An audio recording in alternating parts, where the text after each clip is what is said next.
अरे ये आपकी पहली फिल्म जिसकी आप बात करिए, राजा की आएगी बारात, जी, वो भी बड़ा स्ट्रॉन्ग कैरेक्टर था आपका, बहुत माला जी, जो कैरेक्टर है। जी। मैं हमेशा लेकिन एक चीज़ मैं हैरान होता हूँ, ख़ास तौर पर जब आप जैसे लोग बताते हैं जो आज पिनेकल पे हैं अपने काम के, कि शुरुआत ऐसे हुई थी, तो आपको कोई एक्टिंग स्कूल जाना, फिल्म ड्रामा टीवी इंस्टीट्यूट जाना नहीं, कुछ हुआ था? मैं एक्चुअली मज़े की बात यह है, I think all the young aspirant actors, if they want to become actors, they should know this.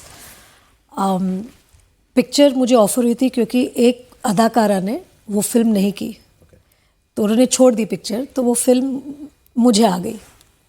तो मम्मी ने कहा कि आप कर लो, मैं चली गई।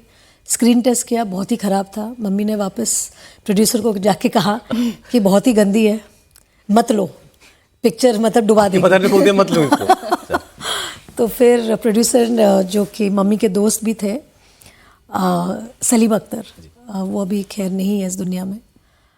सलीम अंकल को भरोसा था, उनको एक मतलब कभी कभी होता है ना एक इंस्टिंक्ट कि नहीं ये मेरी फिल्म के लिए सही रहेगी, तो उन्होंने वो इंस्टिंक्ट से मुझे बोला नहीं, रानी के साथ ही जाएंगे।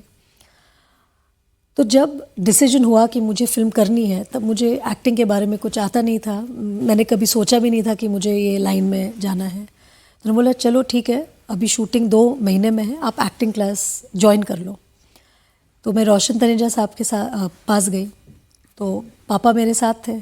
तो पापा ने बोला अच्छा, उसको एक फ़िल्म ऑफ़र हुई है जो 2 महीने में शुरू हुई है, अब मतलब होनी है, तो आप उन्हें एक्टिंग सिखा दो। तो उन्होंने बोला कि देखिए राम साहब, मेरे पास कोई दवाई नहीं है, पिल नहीं है कि मैं रानी को दे दूंगी और वो निगल के वो एक्टिंग सीख जाएंगी, तो ये तो पॉसिबल नहीं है। एक्टिंग ऐसी चीज़ होती है जो आपको एहसास करना होता है, और वो एहसास ही एक्टिंग है, और वो रानी को अपने अंदर से लाना पड़ेगा। तो ये जो उन्होंने कही थी वो बात, वो मेरे जहन में बैठ गई। और जो 2 महीने का जो मेरा जो सफ़र था रोशन सर के साथ, वो बहुत इम्पॉर्टेंट था, क्योंकि उस दौर में मुझे पता चला कि एक तो एक्टिंग कोई आपको सिखा नहीं सकता, आप एक्सपीरियंस से ही एक्टिंग और भी बेहतर कर सकते हैं। आपकी जितनी लाइफ में आपके इंसिडेंट्स होते हैं, जो आपकी खुद के लाइफ में जो भी मोमेंट्स होते हैं, उससे भी आप सीखते हैं। जब आपके घर में कोई डेथ होती है, तो आप उस दुख से भी आप समझ पाते कि एक सीन में दुख आप कैसे एक्सप्रेस कर सकते हैं। खुशी तो हम एक्सप्रेस कर ही लेते हैं।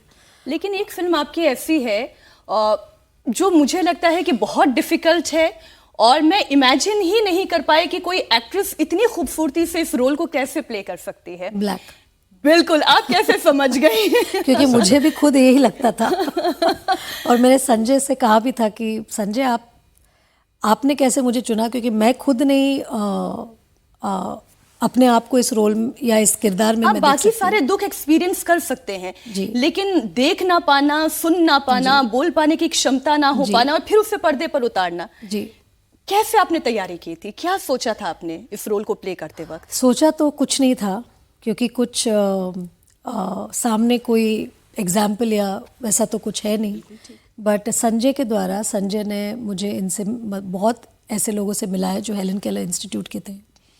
उनसे मैंने बहुत वक्त बिताया उनके साथ, उनके मैनरिज्म्स, साइन लैंग्वेज सीखा। 6 महीने लगे मुझे साइन लैंग्वेज सीखने को, और उस दौरान मुझे पता चला कि हमें कितना ग्रेटफुल होना पड़ता है फॉर एवरीथिंग। मतलब we take our 6 senses for granted, कि हम देख सकते हैं, हम सुन सकते हैं, हम चल सकते हैं, हम अपने हाथों से एक गिलास पानी ले सकते हैं, या किसी को बोल सकते हैं कि आप मेरे लिए कुछ लाइए, बट उनको हर कुछ कम्युनिकेशन अपने आर्म्स, अपने हाथों से करना पड़ता है।